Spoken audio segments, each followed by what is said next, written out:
अस्सलाम वालेकुम वीवर्स, अल्लाहुम्मा सल्ली अला मुहम्मदिन वाले मुहम्मद। तमाम लॉयर कम्युनिटी को डिस्ट्रिक्ट बार एसोसिएशन कोड कंबर की जानिब से जनाब आला अपडेट किया जाएगा। ये नोटिफिकेशन जो है स्ट्राइक कॉल नोटिफिकेशन है, जो कि 20 अप्रैल 2025 को जारी किया गया बरोज़ जनाब आला संडे। डिस्ट्रिक्ट बार एसोसिएशन जो है कंबर शरकोट स्टैंड है जनाब आला मेंबर लीगल प्रोविज़न पर, जो कि जनाब आला रिकॉर्ड करवा रहे हैं अपना प्रोटेस्ट पुरअमन प्रोटेस्ट वर्बल बाईपास पर, और जो कि इनका जो है 6 नहरी निज़ाम के ऊपर जो है नाइतफाक़ी है।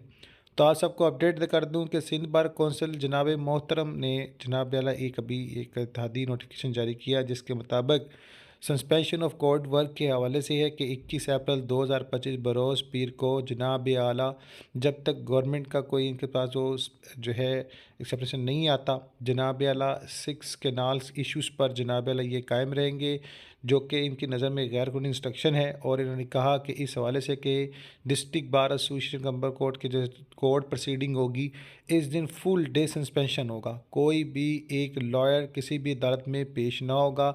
नेक्स्ट के हवाले से करना क्या, जो भी डिसाइड किया जाएगा इंशाल्लाह आपको बताया जाएगा नेक्स्ट लाए अमल पर। तो जनाब आला फुल डे स्ट्राइक है। किसी किस्म के कोर्ट वर्क के हवाले से जनाब आला जो है ना सर अंजाम देने के हवाले से बार का इत्तफाक हुआ है। इंशाल्लाह इस तरह की मज़ीद अपडेट इसी प्लेटफॉर्म पर आप सभी के साथ शेयर की जाएंगी।